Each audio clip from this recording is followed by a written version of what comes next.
good, everybody? So we have all seen the Wuthering Waves 2.6 special preview live stream, and a lot of us are very much excited. They added some QL updates we're going to talk about, some endgame stuff that we could discuss. I was just part of Saint's new gacha cast where we kind of went over everything.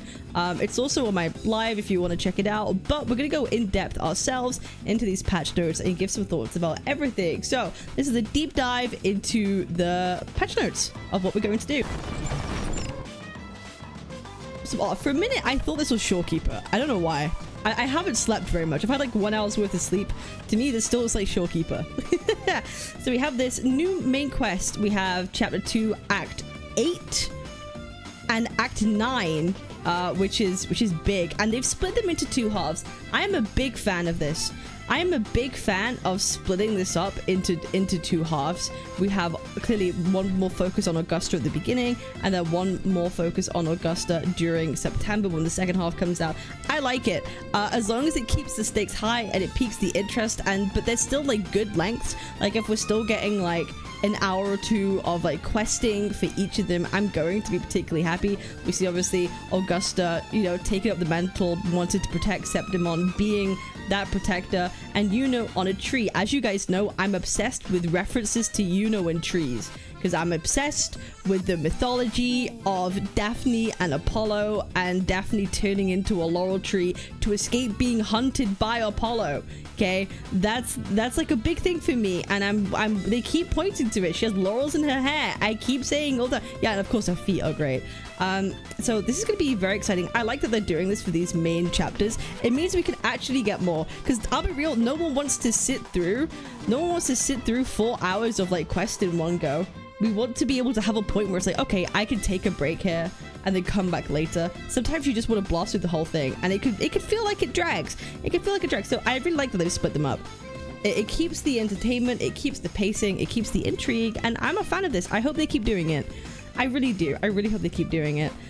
Gifts of the Moon Roma. They're giving us, this is something kind of like new. They're giving us a 20 pull outright. Full Radiant Tides and Forging Tides. Not having to do events, nothing like that. Straight up a 10 pull, straight up a 10 pull for weapons as well. I think they kind of have been realizing that people, you know, pulls are becoming a topic of interest, right? With having how many characters that you want to be pulling along with their weapons these days, or you kind of like get that FOMO to do that way more often. They're kind of giving it, hey, you know what? Here's straight up a 20 pull, and I hope they keep doing this for more patches. Yeah, for right at the end, you can claim this. You can claim. Is this like, what is this? From the 17th of September. That's the 17th of September, so this will be like when Yuno patch drops, right? Her when she comes around, you'll be able to get it right at the end. So that's like a little boost. It depends like what kind of events they put up at that time. Maybe they don't have as many events, so they're like, hey, here's just the temple. We'll just see. We'll just see. It's kind of reminiscent of the 2.3 anniversary where they gave you like a 10 pull in the second half. That's kind of how that feels to me. New location, Sanguis Plateau. I have no doubt that this is going to be a very beautiful location. Every area in Wuthering Waves that's, you know, main quest oriented has been kind of a banger the way that they look. I'm excited to see what happens. I'm expecting us to have a lot of fighting here going on, taking part in the hunts. It's gonna be interesting and maybe really cool to fly around in, because it's very open, but it has like levels to it. You have open air above, but then you have things below to fly around in. So I like the verticality of the way that the map design is built, and that's why flying I think is such a good feature in Wua, because it adds a new level of exploration, not just horizontally but vertically, and I think that's cool. And I think that's very cool. New echoes, the false sovereign. That's gonna be interesting. I feel this is like hinting towards something to do with Augusta, because Augusta's the Epha or Septimon, the false sovereign. Is this the boss she's talking to in the live? That's what I want to know, because as we know, there's a part in the trailer. Where is it? There's a part in the trailer where she's like referencing or talking to someone. Did I believe. Close my eyes? Come, take up your blades for Septimon, for the name of heroes eternal. I want to know who she's talking to with that. Who is she talking? Is she talking to the false sovereign? We'll have to find out. Okay, we'll have to find out. Chorosaurus, we're having, bro, this is the Monster Hunter Wilds patch. Everything about this felt Monster Hunter coded for me. We have a cool Chorosaurus. I'm interested to see how that plays into the lore. Lady of the Sea, as we know, it's Mia's like H sort of reference for a hologram. We have some new Nightmare Echoes for the new Sonata sets, and that's very cool. Phantom Echoes, WWW, and here we have the new Sonata set. Okay, we have Crown of Valor. We have 2 3-piece sets. As we know, we were leaning more into 3-piece sets these days, which is very cool. Upon gaining a shield, increase the Resonator's attack by 6% and crit damage by 4% for 4 seconds.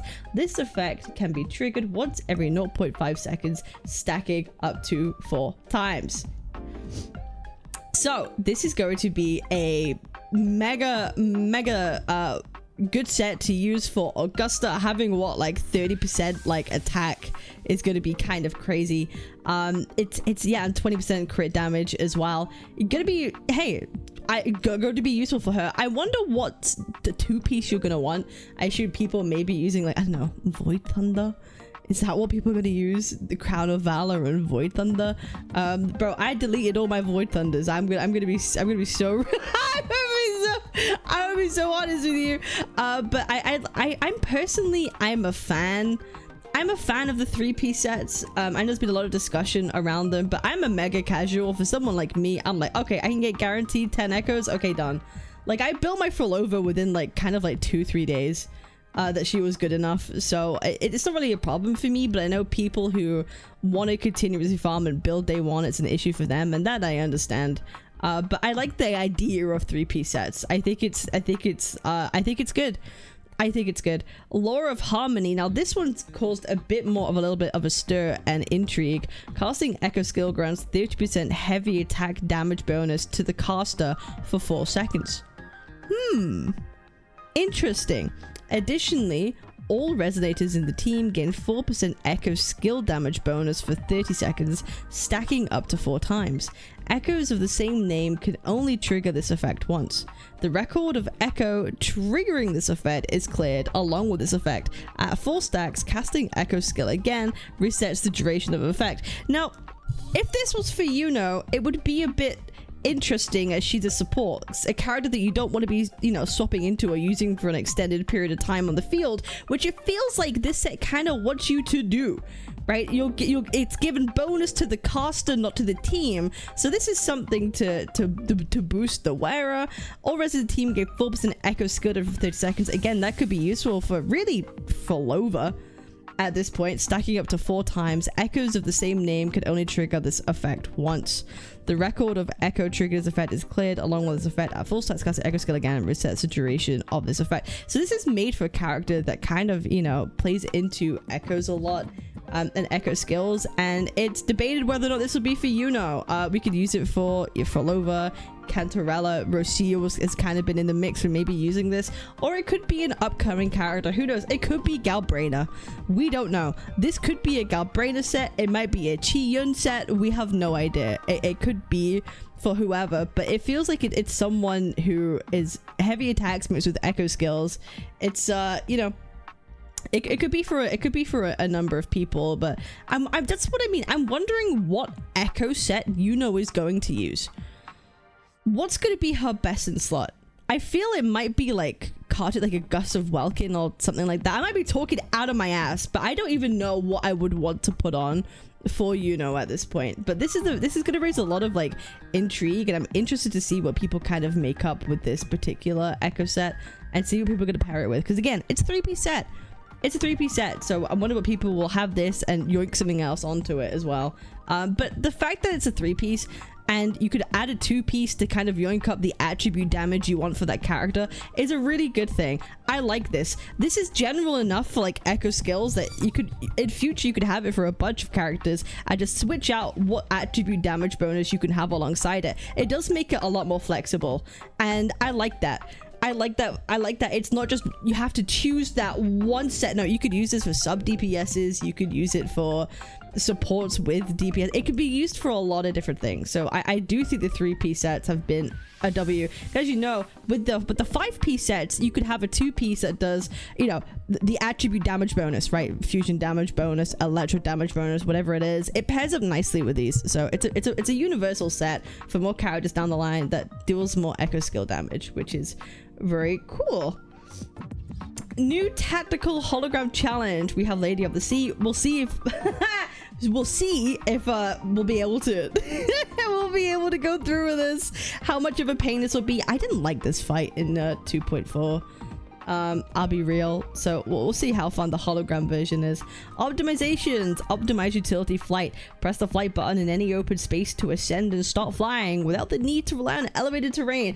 They should have done this from the beginning. They should have done this from the beginning. Yeah, just press the fly button and you fly. I think that's cool. Hey, they should have done this from the beginning. Love that. Updated permanent events. Main pages and lineup for the page Fancies 1,000 Gateways event have been optimized. New metaphors have been added, and the metaphors are now categorized more clearly. I feel when it came to fantasies, I just did the same thing every time. Lucid Dream State is replaced by Divine Dream State, where Dreamscape energy is full. The Divine Dream State can be activated manually. That is interesting. I feel a lot of people, they never interacted with the Lucid Dream State. I think a lot of people just like forced it and didn't even know when they were in the Lucid Dream State. They just waited for things to happen. I'll be so real, but now that you have to like manually activate it, or it can be manually activated, gives you more agency of what you want to do and a bit more, you know, freedoms in fantasies, which I think would make it a little bit more engaging, which is interesting. Floor 3 or Floor 4 have been added to the Hazard Tower, the Tower of Adversity event, with more rewards available. Additionally, the Overdrive Zone will become available when the Stable and Experiment zones are cleared without the need to clear the Hazard Zone first. So this is the one that's causing a little bit of discussion amongst the community and amongst content creators alike. Let me find it real quick. Here we go. Yeah, we now have 4 floors in Hazard Tower for 100 more asteroids and some blue credit things. Okay, some more blue credit things. And what do I think of this? Gap, what is your take? What is your take of the new added floors? Here's my take. This is going to be interesting. It's basically saying you want 2 completed teams just for Hazard, because bearing in mind, if they keep the stamina requirements, one team can only do 2 of these fully, not including anything else. They can only do 2. So this is now requiring 2 fully invested teams. To me, the middle tower is really the challenge, quote unquote, of TOA. Can you clear the middle tower? Do you have invested teams? And now it's gotten to the point where you're going to need another additional team. And not forgetting, if the buffs are not a general attribute damage bonus or anything like that, and they're very attribute specific, like you are buffed more for fusion or spectro, and these floors are also harder, it's going to be a little bit more painful for people, because not only do you have to have multiple invested teams, but specific attribute invested teams potentially, if they make these last 2 floors harder, which is going to, I think, maybe frustrate. Yo, Aris, thank you too, brother. Watching Girl Braiders, JP Voice, JP Livestream at the end. I will give that a listen later. Thank you, man. I appreciate it. So that's really the main problem. That's me speaking in worst case scenario, that the buffs are different for the last 2 floors, along with it being harder. And if they rotate frequently, you're gonna want to have multiple different invested teams that have those buffs. There's a reason why they've kind of been pushing this mono attribute thing for a while into the game. I might make this a specific video later.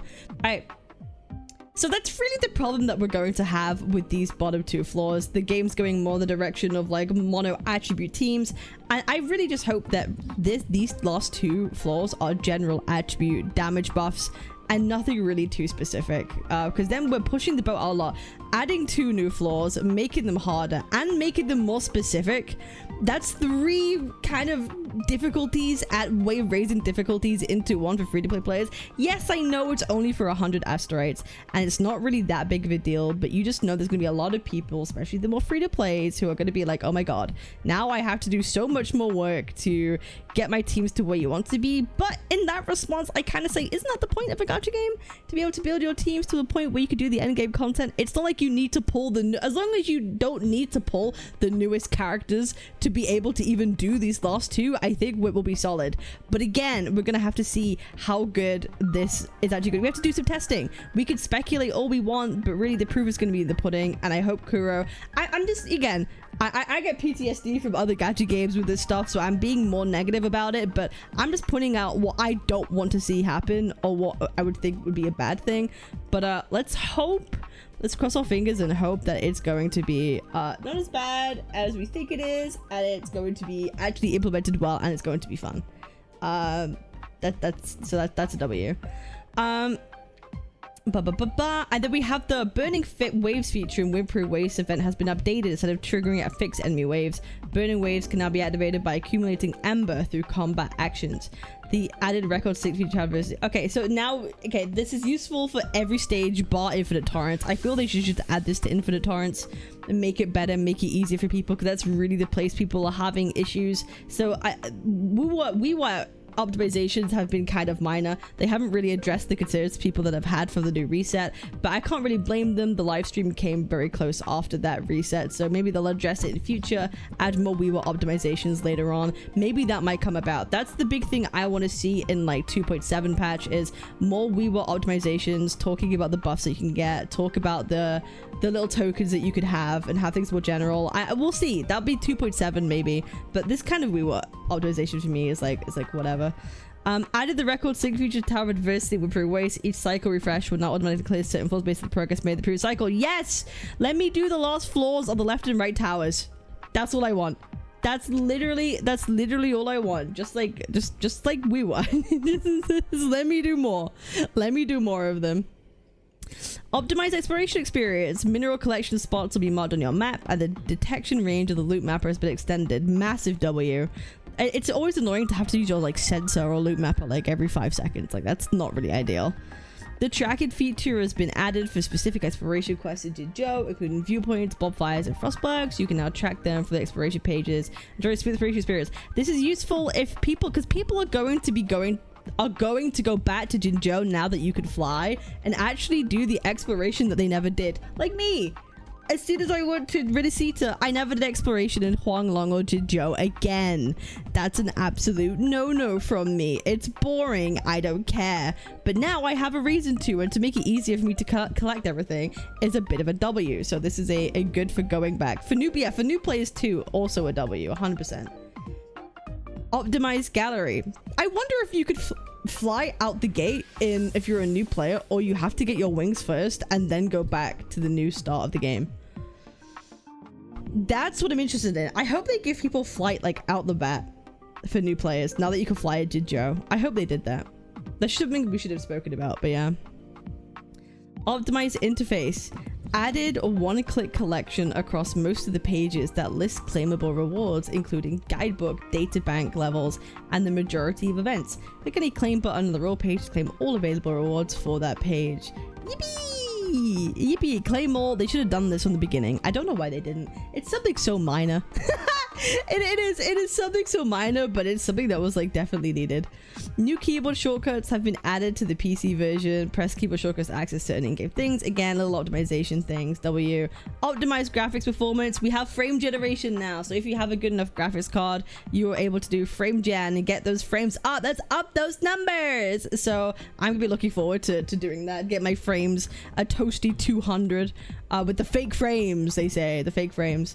New resident, we have Augusta and Yuno. We have a Carlotta rerun with Showkeeper. I'm always of the mind, more reruns the better. I don't care. I don't think it's a bad thing whatsoever. You don't have to pull on everybody, guys. You don't have to pull, but it gives you more freedom of choice to pull more regularly. So you don't have to have a Genshin situation like I did, waiting for Kazuha and Al Haytham for like a year and a half to get their reruns. So I think this is a W. Phase 2, we have Chikona and Yuno, which is, again, Chikona is a nice addition for Cartathea teams. Maybe she'll work with Yuno. I don't really know. We'll find out, I guess. New weapons. We have Augusta's weapon. We have Yuno's weapon. And we have new battle pass weapons, which they didn't announce in their live stream. They've given absolutely no information of what they entail or any of the stats or anything. So expect another fun video later down the line where we're going to talk about these weapons, if they're going to be useful, which ones you should pull. Hey, Cap actually going to do informative content on what you should be pulling and weapons and stuff like that? No way. I think I'm at that point in time where I should be giving informative content. So that's what we're gonna do when we get more information. I know, no way. I feel like it's about time. Maybe I rip it off. I rip off the mask and I actually talk about like important things for it, which is fun. Upcoming, obviously we have Convene. Of course, we have all the weapons from all the rerun characters. Very cool. Special events. We have an air exploration event, which is pretty standard. We have a Sangria's Plateau travel atlas, another exploration. Photo collections, kind of mid. Tower defense. I am looking forward to this tower defense mode. I'm someone who really enjoyed the game Sanctum and Sanctum 2 when that came out. Let me try and find it real quick. Where is it? I enjoyed those kind of events as tower defense things. I just kind of wish that we could attack the tacit discord as we play.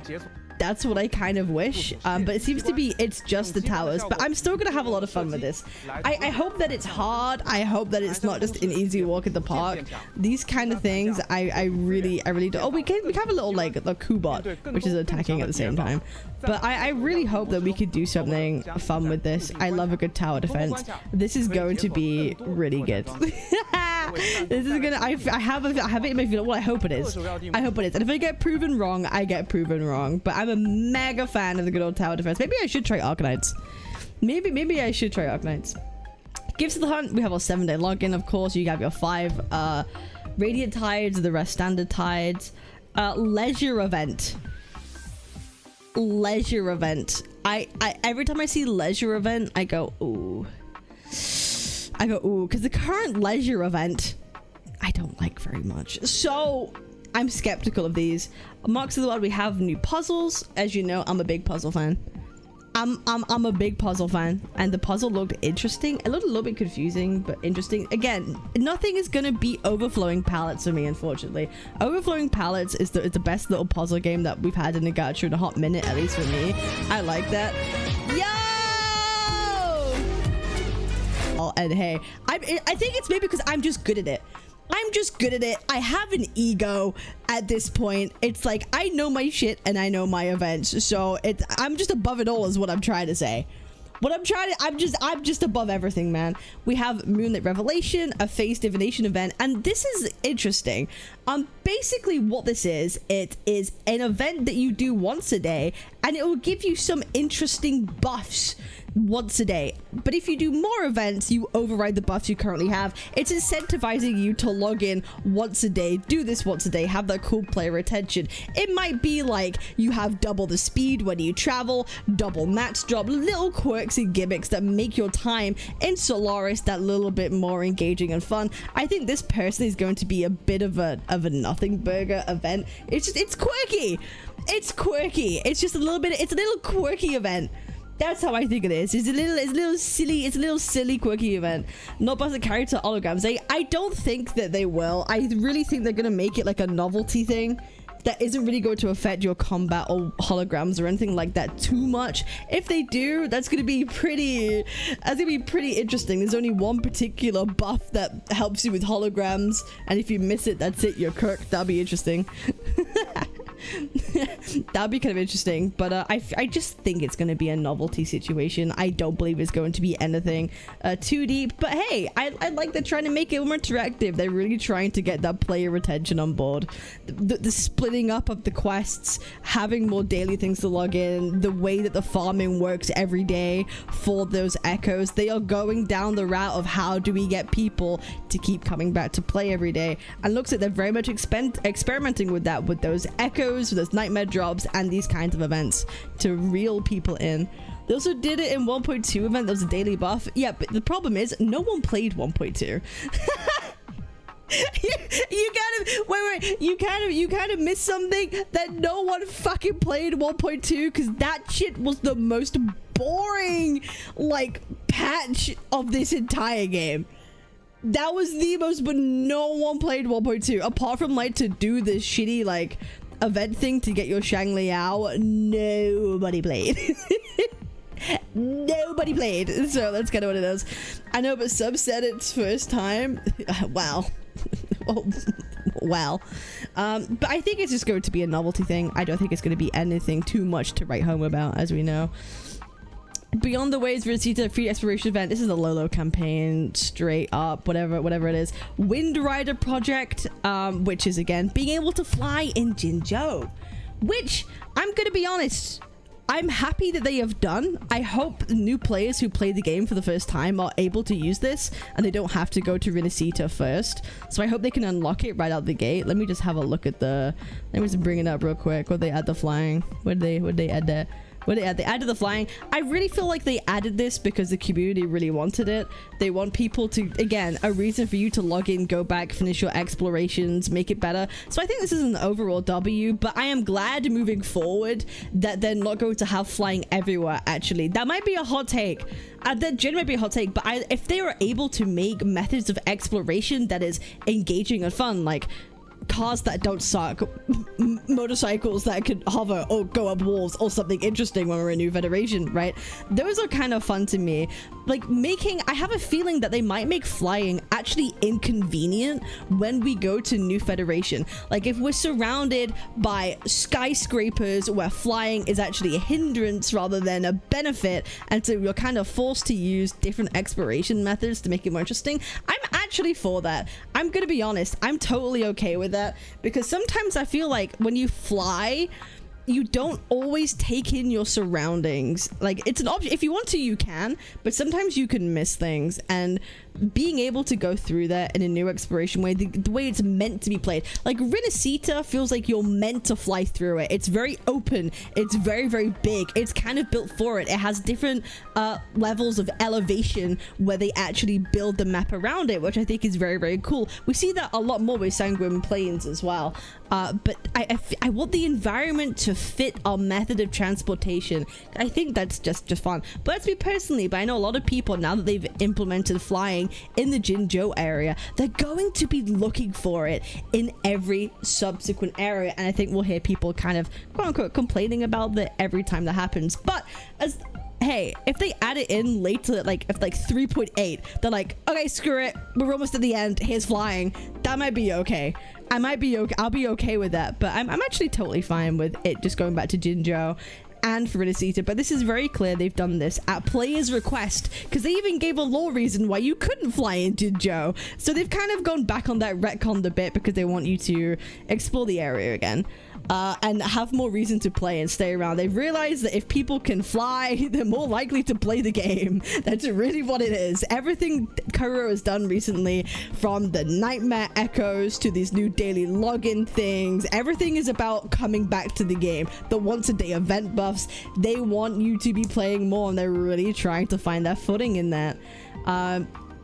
And then Batch of Solaris. So that's the refer a friend, but as we know, gacha players don't have friends. Gacha players don't have friends. So that's kind of that. So that's my coverage and giving you a rundown on what is coming up in the next patch.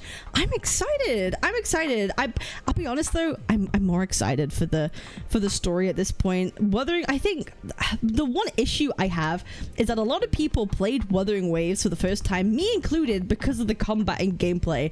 And it seems like Kuro is doing everything at the moment to not give us combat events.